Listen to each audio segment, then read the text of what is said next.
अस्सलाम वालेकुम। इस वीडियो में हम सीखेंगे डाटा एंट्री क्या है, एक्सेल में किस तरह से डाटा एंट्री वर्क को अटेम्प्ट किया जाता है और वो कौन सी ऐसी टिप्स हैं जिनको इस्तेमाल में लाकर डाटा एंट्री के वर्क को बेहद आसान बनाया जा सकता है। दोस्तों, डाटा एंट्री वर्क के लिए जो चीज सबसे ज्यादा कंसीडर की जाती है वो है टाइपिंग स्पीड।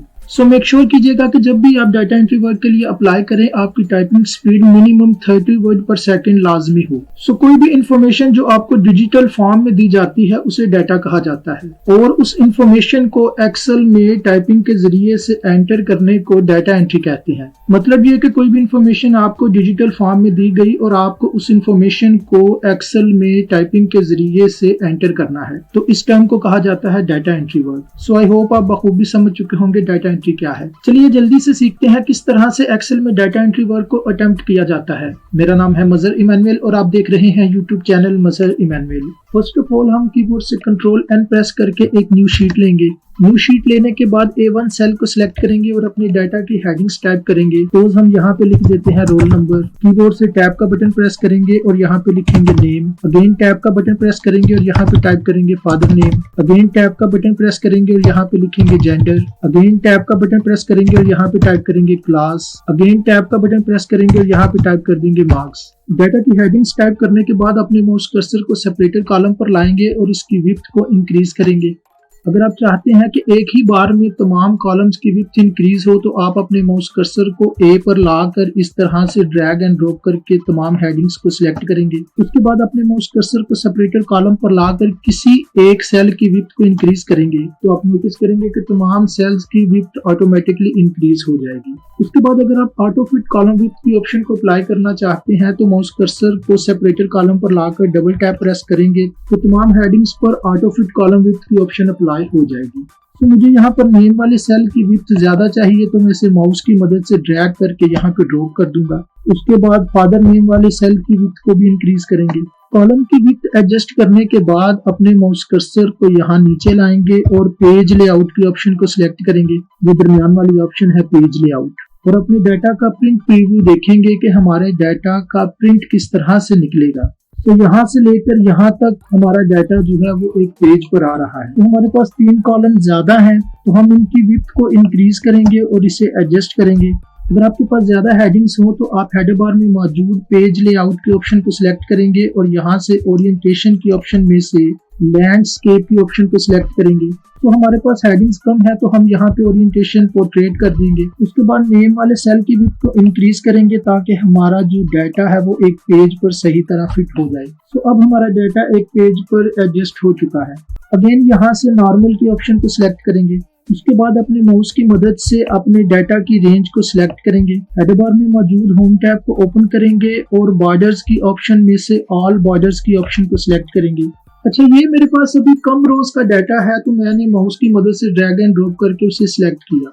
लेकिन अगर आपके पास 100, 200 या 500 रोज का डाटा हो तो आप माउस की मदद से ड्रैग एंड ड्रॉप करके सिलेक्ट नहीं करेंगे। उसके लिए आप अपने A1 सेल को सिलेक्ट करेंगे और कीबोर्ड से F5 का बटन प्रेस करेंगे और अपने डाटा में से आप देखेंगे कि आपके पास लास्ट कॉलम कौन सा है।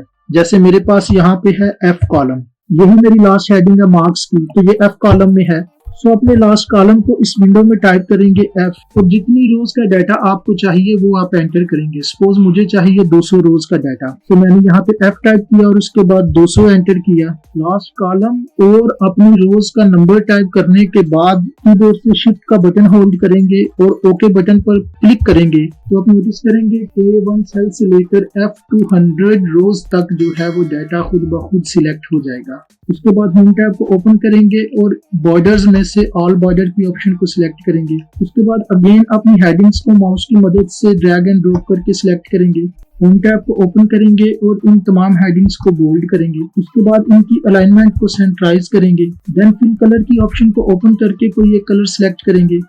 उसके बाद हम डाटा एंटर करेंगे। मैं आपको डाटा एंट्री के 2 मेथड सिखाऊंगा, एक सिंपल मेथड और दूसरा स्मार्ट मेथड। सपोज हमारे पास पहली हेडिंग है रोल नंबर तो यहाँ पर हम इनपुट करेंगे रोल नंबर। कीबोर्ड से लेफ्ट एरो प्रेस करेंगे और यहाँ पे नेम टाइप करेंगे। अगेन लेफ्ट एरो प्रेस करेंगे और यहाँ पे फादर नेम टाइप करेंगे। अगेन लेफ्ट एरो प्रेस करेंगे और यहाँ पे जेंडर टाइप करेंगे। अगेन लेफ्ट एरो प्रेस करेंगे और यहाँ पे क्लास टाइप करेंगे। अगेन लेफ्ट एरो प्रेस करेंगे और यहाँ पर मार्क्स इनपुट करेंगे। मार्क्स इनपुट करने के बाद कीबोर्ड से एंटर प्रेस करेंगे तो आप नोटिस करेंगे कि F2 सेल सिलेक्ट हो जाएगा। उसके बाद अगर मैं दोबारा कोई एंट्री करूं, लेट्स सपोज यहाँ पर मैं रोल नंबर ऐड कर देता हूं 2 और नेम लिख देते हैं अदनान, फादर नेम लिख देते हैं हमीद, मेल। अब सेकंड चीज आप देखें कि जैसे ही मैंने एम प्रेस किया तो यहाँ पर मेल खुद ब खुद लिखा आ चुका है। आप जस्ट कीबोर्ड से टैब का बटन प्रेस करेंगे और क्लास इनपुट करेंगे, अगेन टैब का बटन प्रेस करेंगे और मार्क्स इनपुट कर देंगे।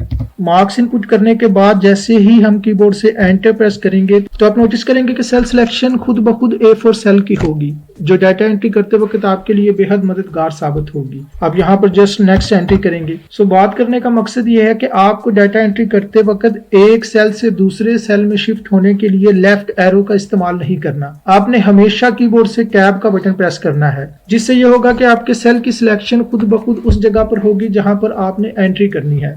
आप जस्ट टाइपिंग करेंगे। उसके बाद अगर आपको अपने डाटा में कोई नई रो ऐड करनी है तो सिंपल आप उस रो को सिलेक्ट करेंगे जिस रो से पहले आप अपनी नई रो इंसर्ट करना चाहते हैं। सपोज मैं यहाँ पर रो नंबर 1 से पहले एक न्यू रो ऐड करना चाहता हूँ, तो अपने माउस कर्सर को 1 पर लाएंगे, लेफ्ट क्लिक प्रेस करेंगे और इसे सिलेक्ट करने के बाद राइट क्लिक प्रेस करके इन ऑप्शंस में से इंसर्ट की ऑप्शन को सिलेक्ट करेंगे तो आपके डाटा में एक नई रो इंसर्ट हो जाएगी। इसी तरह अगर आप इसे डिलीट करना चाहते हैं तो आप इस रो को सिलेक्ट करेंगे और माउस से राइट क्लिक प्रेस करके इन ऑप्शंस में से डिलीट की ऑप्शन को सिलेक्ट करेंगे तो आपकी रो जो है वो डिलीट हो जाएगी। इसी तरह अगर आप किसी कॉलम से पहले एक नया कॉलम ऐड करना चाहते हैं तो सिंपल आप अपने माउस कर्सर को हेडिंग पर लाकर लेफ्ट क्लिक प्रेस करेंगे और उसके बाद राइट क्लिक प्रेस करके इन ऑप्शंस में से इंसर्ट की ऑप्शन को सिलेक्ट करेंगे तो एक न्यू कॉलम आपके टेबल में इंसर्ट हो जाएगा। अगर आप इसे डिलीट करना चाहते हैं तो अगेन राइट क्लिक प्रेस करेंगे और इन ऑप्शंस में से डिलीट की ऑप्शन को सिलेक्ट करेंगे तो आपका कॉलम जो है वो टेबल से डिलीट हो जाएगा। अगर डाटा में कोई ऐसी वैल्यू है जो सबके लिए सेम है, जैसे हमारे पास इस एग्जाम्पल में क्लास जो है वो सभी की 11 है, तो इस कंडीशन में आपको उस वैल्यू को बार बार टाइप करने की बिल्कुल भी जरूरत नहीं।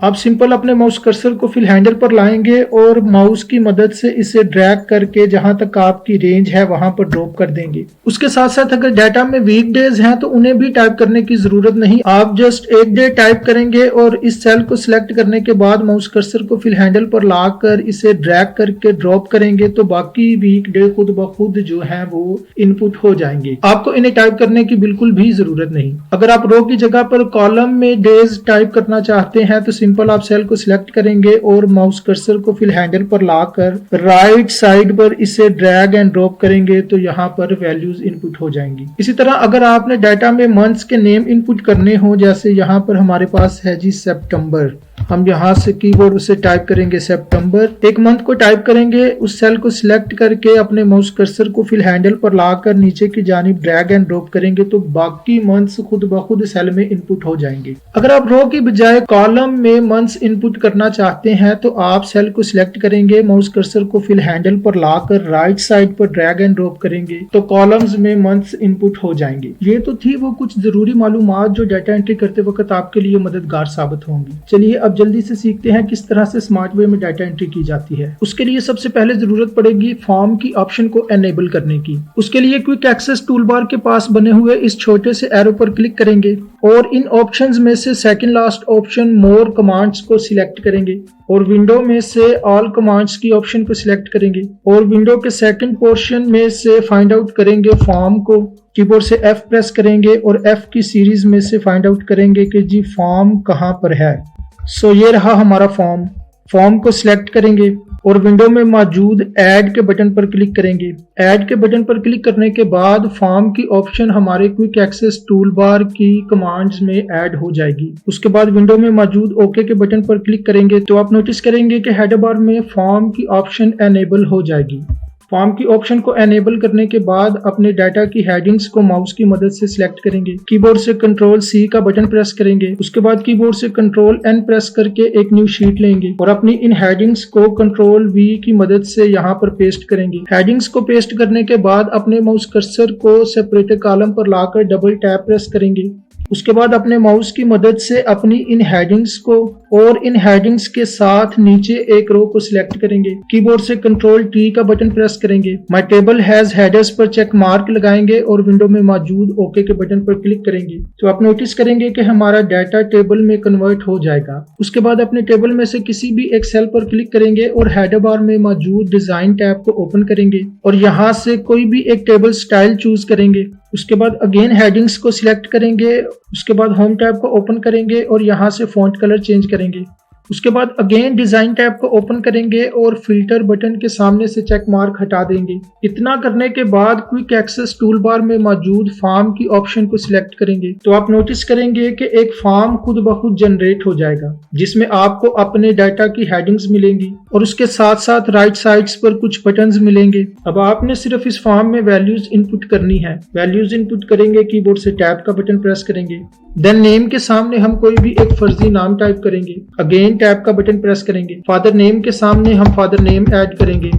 फादर नेम ऐड करने के बाद अगेन कीबोर्ड से टैब का बटन प्रेस करेंगे। जेंडर में हम मेल टाइप करेंगे। मेल टाइप करने के बाद कीबोर्ड से टैब का बटन प्रेस करेंगे और क्लास के सामने क्लास मेंशन करने के बाद अगेन टैब का बटन प्रेस करेंगे। देन मार्क्स इनपुट करेंगे।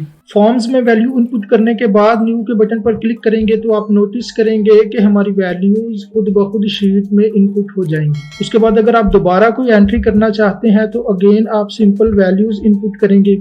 हम यहाँ पे नेम ऐड कर देते हैं। वैल्यूज इनपुट करने के बाद अगेन न्यू के बटन पर क्लिक करेंगे तो दूसरी एंट्री भी खुद ब खुद शीट में इनपुट हो जाएगी। अगेन कोई एंट्री करना चाहते हैं तो सिंपल वैल्यूज इनपुट करेंगे। यहाँ पे हम लिख देते हैं आमिर। टैब का बटन प्रेस करेंगे। फादर नेम में हम लिखेंगे जी लियाकत। अगेन टैब का बटन प्रेस करेंगे। जेंडर टाइप करेंगे और क्लास मेंशन करेंगे। अगेन टैब का बटन प्रेस करके मार्क्स ऐड करेंगे। मार्क्स ऐड करने के बाद न्यू के बटन पर क्लिक करेंगे तो तीसरी एंट्री भी शीट में इनपुट हो जाएगी। उसके साथ साथ अगर आप किसी एंट्री को अपडेट करना चाहते हैं तो आप फाइंड प्रीव्यू के बटन पर क्लिक करेंगे और अपनी उस एंट्री को फाइंड आउट करेंगे जिसको आप चेंज करना चाहते हैं। सपोज यहाँ पर हमने फादर नेम टाइप करना है। सिंपल फादर नेम के सामने वाले सेल को सिलेक्ट करेंगे। कीबोर्ड से फादर नेम टाइप करेंगे, मेल टाइप करेंगे। अगेन टैब का बटन प्रेस करेंगे और यहाँ पर क्लास मेंशन करेंगे। अगेन टैब का बटन प्रेस करेंगे और मार्क्स इनपुट करने के बाद न्यू के बटन पर क्लिक करेंगे तो हमारी एंट्री खुद ब खुद अपडेट हो जाएगी। अगर आप किसी एंट्री को डिलीट करना चाहते हैं तो उसी तरह से फाइंड प्रीव्यू की मदद से आप उसे फाइंड आउट करेंगे। सपोज हम रोल नंबर 2 की डिटेल को डिलीट करना चाहते हैं तो इसे फाइंड आउट करने के बाद फॉर्म में मौजूद डिलीट के बटन पर क्लिक करेंगे। कंफर्मेशन के लिए ओके के बटन पर क्लिक करेंगे तो आपकी वैल्यू शीट में से रिमूव हो जाएगी। ये आप नोटिस कर सकते हैं रोल नंबर 2 की डिटेल रिमूव हो चुकी है। सो आई होप आप बखूबी समझ चुके होंगे कि डाटा एंट्री क्या है, एक्सेल में किस तरह से डाटा एंट्री वर्क को अटेम्प्ट किया जाता है और वो कौन सी ऐसी टिप्स हैं जिनको इस्तेमाल में लाकर डाटा एंट्री के काम को बेहद आसान बनाया जा सकता है। अगर ये वीडियो आपको यूजफुल और इन्फॉर्मेटिव लगे तो वीडियो को लाइक करें, शेयर करें और कमेंट सेक्शन में अपनी राय का इजहार भी जरूर करें। खुदा हाफिज।